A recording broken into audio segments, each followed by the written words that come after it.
The hum of the engine fills the tense silence as Steve drives, Kira beside him. Streetle-tip paint fleeting stripes across Steve's worried face. No amount of pretending is going to relieve this stress, Steve. I know. There's still pain I won't spare Paul for this. They reach the base. Kira feels a knot of anxiety tighten in her stomach. She'd only been on base a handful of times, usually for singing competitions. Glad you made it. Oh, Kira, I'm so glad you're okay. Who are we taking it out on today? Another practice dummy. We can tear up an American flag later if you want. I've got a spare in my locker. Tempting. Agent Steve, Curl. I apologize for this predicament. We're doing everything we can.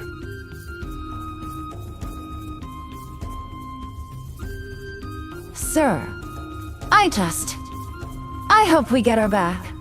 Safely. Kara remains silent, stepping back slightly into the shadows.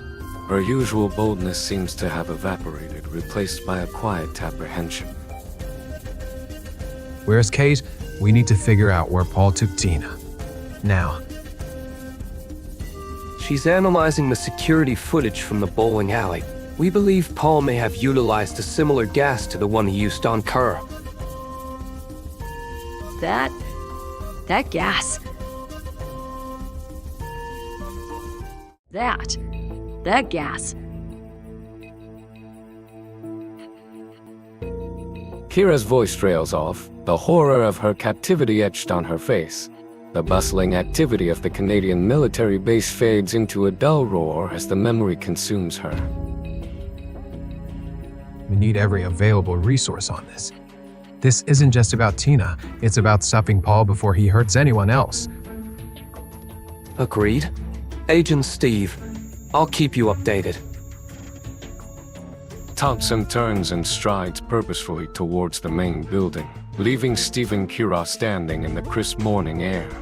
Lola lingers for a moment, her expression a mix of concern and fear. She eventually heads to the mess hall, where the scent of burnt coffee does little to chase away the dread. Come on, Kira. Let's see what Kate's found. Right? Inside, the main building buzzes with activity. Soldiers rush past, their voices a low murmur against the backdrop of clicking keyboards and hushed phone calls. Kate focuses on her screen, bathed in the cool glow of the monitor. Lines of cold blur as she isolates a grainy image of Paul leading a dazed Tina out a back exit. Anything? The smoke like gas came in right then.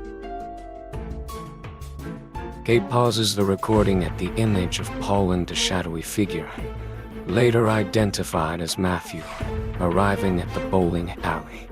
Both wear gas masks. Bingo! So Paul finally gets his hands dirty and gets caught on camera. Do you know where he took her? Not yet, but I got the license plate. Run it. Terribly, I wasn't awesome to that they've rescued in the most perilous situation ever. How cool is that? Next time we rat Tim Hortons, get me a London fog. Deal? Deal. Deal. Kate swivels her chair towards Steve. The screen displays Paul Grant's address. Rural Quebec. Figures. Jeremy leans in, whistling. That's prime conspiracy territory. Probably stockpiling maple syrup and ranting about the New World Order. We need to go there. Hold on a second, cowboys. We're in Manitoba. There's a whole big province between us and Quebec. You expecting to teleport? It's a fake plate. Unless Paul suddenly sprouted wings into propeller. Kate types furiously, her fingers a blur across the keyboard. Scratch that. Dude does have a private jet registered under a shell corporation. Fancy. If he's got a jet, he could be anywhere. Why Manitoba? What's wrong with Manitoba? We have excellent pierogies. Nothing wrong with Manitoba. Just strategically. Curious. Maybe he's branching out, trying to radicalize farmers. Less Barrett, more Plaid.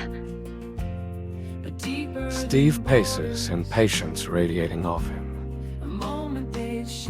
Enough speculation. We're wasting time.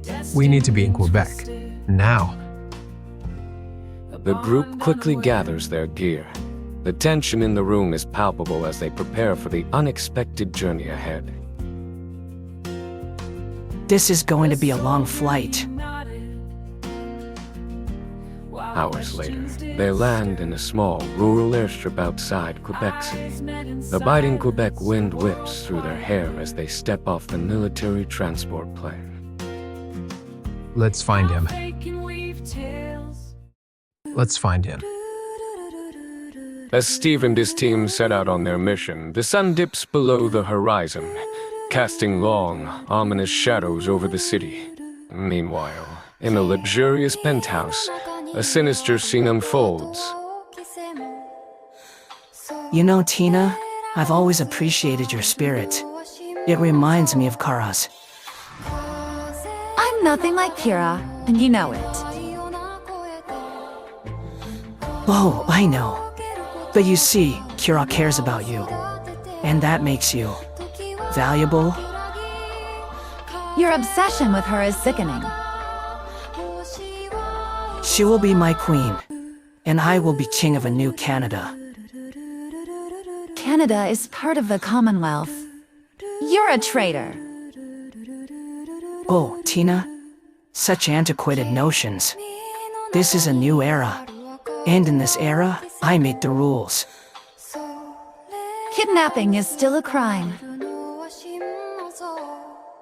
A small price to pay for my siren.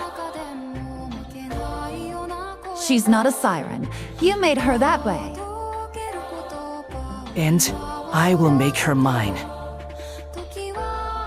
As the night wears on, the tension in the penthouse grows thicker. The city outside remains oblivious to the dark machinations taking place within its walls. Meanwhile, Steve and his team continue their search, unaware of the terrible truth that awaits them. The night wears on. The tension in the penthouse grows thicker. The city outside remains oblivious to the dark machinations taking place within its walls. Meanwhile, Steve and his team continue their search, unaware of the terrible truth that awaits them. The next morning, sunlight streamed into the cramped motel room, illuminating scattered newspapers and empty coffee cups. Another coffee shop vandalized. Maple leaf graffiti again. This is getting out of hand, Steve. It's all over the news. It's Paul Grant, isn't it? He's escalating. We need to find Tina. This is more than just some political stunt now. It's personal. How can it be a good morning when Quebec is so vast and we're stuck here like sardines? We'll find her, Kara. Paul might do something risky like reach out. Then we'll figure out our next move. I'm going for supplies. Make a list. Pepsi Zero Sugar, chips and salsa, paper bowls. And FUDGIOS. Don't forget the FUDGIOS. Jeremy leaves, promising to return quickly. The silence in the room is thick with unspoken anxieties. Maybe a walk would do you good. Fresh air can help clear your head. Give me 5 minutes. They're standing in line at a nearby Tim Hortons. The aroma of coffee and donuts hangs heavy in the air. It'll be okay, Kira. We'll figure this out. I hope you're right, Steve. I really do. I hope you're right, Steve. I really do. As Kira sips her coffee, a sudden commotion erupts outside. The cheerful chatter inside the Tim Hortons is replaced by shouts and the screech of spray paint. Stay down, Kara. What's going on? Just stay put. I need to let Kate know what's happening. The front door bursts open, and Matthew strides in, his chest puffed out with misplaced bravado. His eyes scan the room, settling on the startled patrons.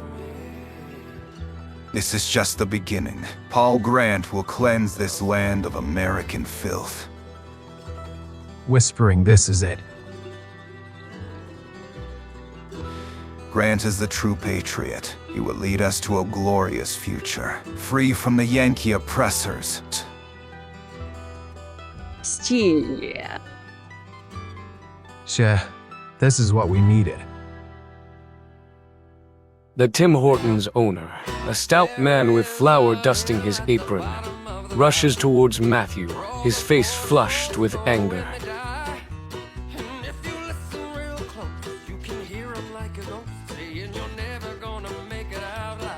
Before I go, an announcement from Mr. Grant himself. He's still searching for his siren. He knows she's in this city. Her name is Kira. Matthew's words hang heavy in the air. Kira's breath catches in her throat. She instinctively reaches for Steve's hand, her fingers intertwining with his. A handsome reward awaits anyone who brings her in. Alive, preferably. Sirens wail in the distance, growing louder with each passing second. Matthew glances towards the approaching police cars, then back at Kira, his eyes glinting with malice. Until next time, Kara. He turns and bolts out the door, disappearing into the crowd just as the police arrive. The Tim Hortons, once filled with the comforting aroma of coffee and donuts, now reeks of fear and spray paint. He knows. He knows I'm here. He knows. He knows I'm here. Steve's grip tightens on Kira's hand, his face a mask of concern. Come on, Kira. Let's get out of here. The flashing blue and red lights spank the street in an unsettling glow, reflecting in Kira's terror-filled eyes. Steve shields her from the jostling crowd, his presence a small comfort in the swirling chaos. I'm scared, Steve. I know, but we'll get through this. When we get back to the motel, I'll draw you a bath, okay? Okay. A bath sounds nice. Back in the motel room, the air hangs heavy with tension. Kira sits on the edge of the bed, her gaze fixed on the worn carpet, while Steve disappears into the small bathroom. The sound of running water and the faint scent of lavender bath salts fill the air. All right, Kira. Your bath is ready. Kira nods silently and enters the bathroom, closing the door behind her. The rhythmic splashing of water is the only sound for a long while. The tension remains thick and palpable. Jeremy enters, carrying two plastic grocery bags, their contents clinking softly. Hey, Steve. Got some supplies. Where's Kira? She's taking a bath. We ran into Matthew at the Tim Hortons. He spray painted the outside and then came in and made an announcement. An announcement? What kind of announcement? He told everyone that Paul Grant is still looking for her. He even used her name. Said there's a reward for anyone who brings her to him.